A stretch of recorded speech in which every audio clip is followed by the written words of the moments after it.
গরমের সময় কিন্তু 99% মানুষের মধ্যে ত্বকের সমস্যা হয়ে থাকে, যেমন ঘামাচি, রোদে পোড়া, অ্যালার্জি, ব্রণ, আরও বিভিন্ন রকমের সংক্রমণজনিত সমস্যা। ত্বকের এই ধরনের সমস্যাগুলো থেকে মুক্তি পাওয়ার জন্য আমি কিন্তু হোমমেড একটা সাবান তৈরি করেছি। এটা কিন্তু আপনার শরীরে 100% কাজ করবে। আর সেটা কিভাবে বানিয়ে নিয়েছি সেটাই আপনারা দেখে নিন ঝটপট। আর পরে আমি কিন্তু এর আরও নানা রকমের উপকারিতা আছে, সেগুলো নিয়েও আমি আলোচনা করব। আর দেরি করবেন না, আসুন দেখে নিন কীভাবে বানিয়ে নিচ্ছি সাবানটা। সাবান তৈরির জন্য সবার প্রথম যেটা প্রয়োজন হবে সেটা হলো সোপ বেজ। আর এই সোপ বেজটা আপনারা অনলাইন থেকে ইজিলি পেয়ে যেতে পারেন। আর যদি আপনারা সোপ বেজ দিয়ে না সাবান বানাতে চান, সেক্ষেত্রে রেগুলার যে সাবানটা ব্যবহার করেন সেই সাবানটাকেও ঠিক একইভাবে আপনারা কেটে বানিয়ে নিতে পারেন। এর আগেও কিন্তু আমার চ্যানেলে আমি সাবান তৈরির পদ্ধতি বিভিন্নভাবে দেখিয়েছি, আপনারা চাইলে সেখানেও চেক করে নিতে পারেন। যা কিছু এখানে সাবান তৈরির জন্য ম্যাটেরিয়াল লাগে সেগুলোর লিঙ্ক কিন্তু ডিসক্রিপশান বক্সেও আমি দিয়ে রেখেছি। সোপ বেজটাকে আপনারা যতটা পারবেন ছোট ছোট করে কেটে নেবেন, ঠিক এইভাবে। তারপর কেটে আমি দেখুন এটাকে পাতিলাতে উঠিয়ে এখন রেখে নিচ্ছি। আপনারা চাইলে এটাকে গ্রেডারের সাহায্যেও গ্রেড করে নিতে পারেন। সাবান তৈরির জন্য মেন দুটো ইনগ্রিডিয়েন্টস, সেটা হলো কাঁচা হলুদ আর নিম পাতা। এগুলোকে আমি ধুয়ে পরিষ্কার করে রেখেছিলাম, আর সেগুলোকে আমি গ্রাইন্ডারে পেস্ট করে নেব। আমরা প্রত্যেকেই জানি নিম পাতা ত্বকের জন্য কতটা উপকারী। নিম পাতার মধ্যে থাকে অ্যান্টিব্যাকটেরিয়াল এবং অ্যান্টিফাঙ্গাল গুণাবলী, যা ত্বকের ব্রণ এবং চুলকনি, র্যাশেস এবং ত্বকের বিভিন্ন রকমের সমস্যা কিন্তু প্রতিরোধ করতে পারে। আর হলুদ তো অবশ্যই আমাদের ত্বকের জন্য অমৃত। হলুদ কিন্তু ন্যাচারালি আমাদের ত্বকের দাগমুক্ত করে ত্বককে করে তোলে উজ্জ্বল। এবার হলুদ আর নিম পাতাটাকে পেস্ট করার জন্য সামান্য একটু জল দিয়ে এটাকে একটা স্মুথ পেস্ট আমি বানিয়ে নিচ্ছি। একদম স্মুথ পেস্ট এটাকে কিন্তু বানিয়ে নিতে হবে। সোপ বেজটাকে মেল্ট করার জন্য আমি গ্যাসের উপর একটা কড়াই বসিয়ে তাতে জল গরম করতে দিয়ে দিয়েছিলাম। দেখুন জলটা ঠিক এভাবে গরম হয়ে গিয়েছে। এবার আমি সোপ বেজটাকে ঠিক ওই জলের উপরে বসিয়ে দিলাম। আপনারা ঠিক ডবল বয়েলিং পদ্ধতিতেই কিন্তু সোপ বেজটাকে মেল্ট করে নেবেন, ডাইরেক্ট কিন্তু এটাকে মেল্ট করা যাবে না। সম্পূর্ণ সোপ বেজটাকে ভালো করে মেল্ট করে নিতে হবে, তারপর নিম পাতা হলুদ বাটাটা দিতে হবে। ত্বকের জন্য নিম পাতা আর হলুদ কতটা উপকারী প্রত্যেকেই জানেন, কিন্তু রোজ রোজ কে বাটবে, কে বাটার ঝামেলা করবে, এর জন্যই কিন্তু এরা ব্যবহার করেন না জানা সত্ত্বেও। তাই এই বাটার ঝামেলা আর রোজ রোজ থাকলো না। এই সাবানটা যদি আপনারা বানিয়ে রাখেন তাহলে ন্যাচারালি আপনার কিন্তু ত্বকের উজ্জ্বলতা এই সাবানই বাড়িয়ে দিতে পারে। সোপ বেজটা এখন দেখুন সম্পূর্ণ মেল্ট হয়ে গিয়েছে। এবার আমি এর উপরেই ওই নিম পাতা আর হলুদ বাটাটা দিয়ে দিচ্ছি। এই সাবানের উপরেই আমি দিয়ে দিচ্ছি 1 চামচ নারকেল তেল। এখানে আপনারা বাদামের তেলও ব্যবহার করতে পারেন। এখানেই আমি দিয়ে দিচ্ছি 1 চামচ গ্লিসারিন, আর দিয়ে দিচ্ছি ভিটামিন ই ক্যাপসুল একটা।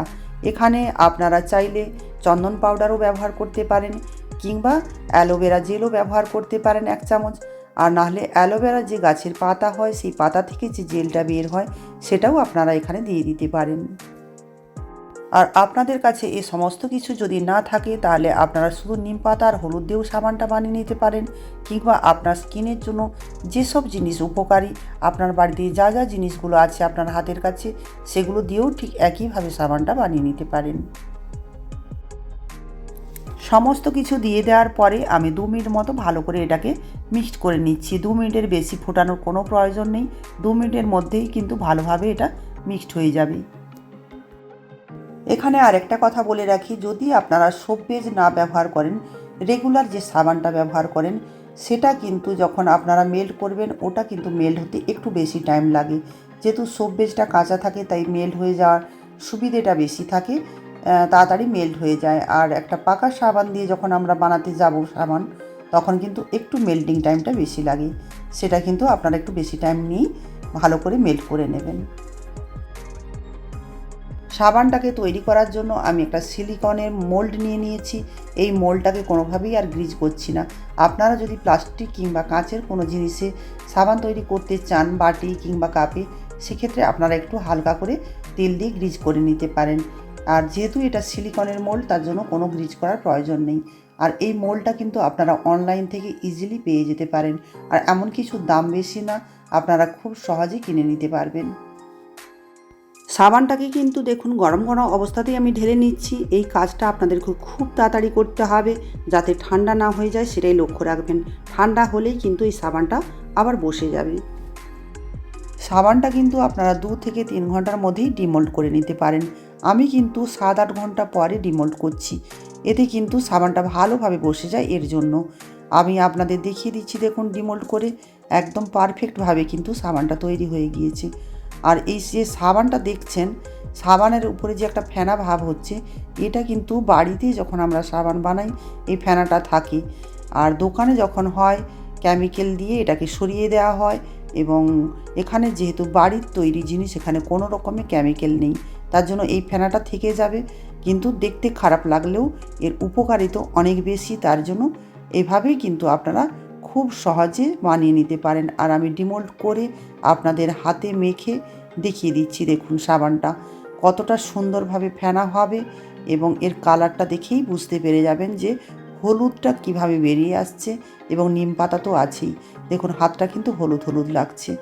এখানে বুঝতেই পারছেন এটা কার্যকরী কতটা হতে পারে স্কিনের উপরে যখন আপনি অ্যাপ্লাই করবেন।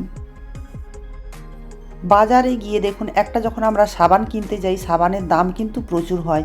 এখানে আমি উপকারী একটা সাবান বানিয়েছি, অল্প খরচে, সবজির দাম এমন কিছু বেশি না। আপনারা কিন্তু খুব কম খরচে দোকানের থেকেও ভালো সাবান বানিয়ে নিতে পারেন।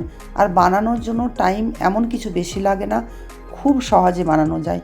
তাই বাজারে না গিয়ে একবার আপনারা এইভাবে অনলাইনে সবজি কিনে তারপর সাবানটা বানিয়ে দেখুন।